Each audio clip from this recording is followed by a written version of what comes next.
ನನಗೆ ಇವತ್ತು ಅನಿಸುತ್ತೆ,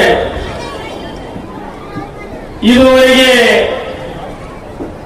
ನನ್ನ ಜೀವನದಲ್ಲಿ ಬಹಳ ಸಂತೋಷದ ಕ್ಷಣಗಳು, ಘಟನೆಗಳು ನನ್ನ ನೆನಪಿನಲ್ಲಿವೆ. ಅವು ಯಾವ ಅಂತ ಹೇಳಿದ್ರೆ, ನನ್ನ ಸುಪುತ್ರನಾಗಿರ್ತಕ್ಕಂಥ ವಿಜಯ್ ಕುಮಾರ್ IAS ಪಾಸ್ ಆಗಿ ಆ ಕೀರ್ತಿಯನ್ನ ಒತ್ಕೊಂಡು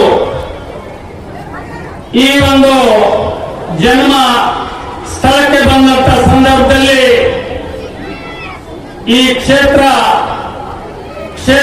ಜನತೆ ಯಾವುದೇ ವರ್ಗ, ಲಿಂಗ, ಜಾತಿ, ಮೇಲು ಕೀಳು ಅಂದರೆ ಆ ಪ್ರತಿಭೆಯನ್ನ ಸ್ವಾಗತಿಸಿದ್ದು ಇವತ್ತು ನನ್ನ ಮನಸ್ಸಿನಲ್ಲಿ ಉಳ್ಕೊಂಡಿದೆ.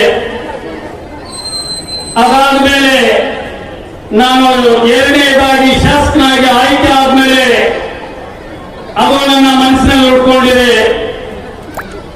ಅದೆಲ್ಲದಕ್ಕಿಂತ ಹೆಚ್ಚಾಗಿ 2 ವರ್ಷ ಶಾಸಕನಾಗಿ ಆ ಒಂದು ಅವಧಿಯನ್ನ ಪೂರೈಸಿ 3ನೇ ವರ್ಷಕ್ಕೆ ಇವತ್ತು ಪಾದಾರ್ಪಣೆ ಮಾಡಿದ್ವಿ. ಇಂಥ ಒಂದು ನಾಡು, ನುಡಿ, ನೆಲ, ಜಲ, ಇಂಥ ಒಂದು ಕನ್ನಡದ ಹಬ್ಬದಲ್ಲಿ ನಿಜವಾಗ್ಲೂ ನಮಗೆ ನಮ್ಮ ಜಗಳೂರು ಅಂದ್ರೆ ಏನೋ, ಜಗಳೂರಿಗೆ ಇರ್ತಕ್ಕಂಥ ಹಕ್ಕುಗಳೇನೋ,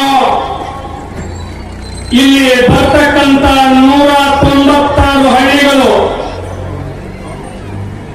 ಆ ಹಳ್ಳಿಗಳಲ್ಲಿ ಆ ಹಳ್ಳಿಗೆ ಹೆಸರು ಬರೋದಕ್ಕೆ ಕಾರಣ ಏನು ಅನ್ನಂತ ಕೆಲವುಗಳನ್ನ ನಾವು ಯಾರೂ ಸಹ ಕನಸಿನಲ್ಲಿ ಊಹಿಸಿಕೊಳ್ಳಕ್ಕಾಗದೇ ಇರ್ತಕ್ಕಂಥವರು ಕೇವಲ ಪ್ರಾಸಬದ್ಧವಾದಂತ ಮಾತುಗಳನ್ನ ಆಡಿಲ್ಲ.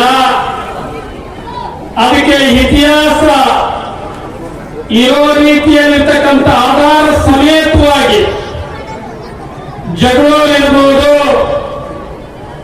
ಅಗಸನಹಳ್ಳಿ ಇರ್ಬೋದು, ಕಣ್ವ ಕುಪ್ಪೆ ಇರ್ಬೋದು, ಅಸಗೋಡು ಇರ್ಬೋದು,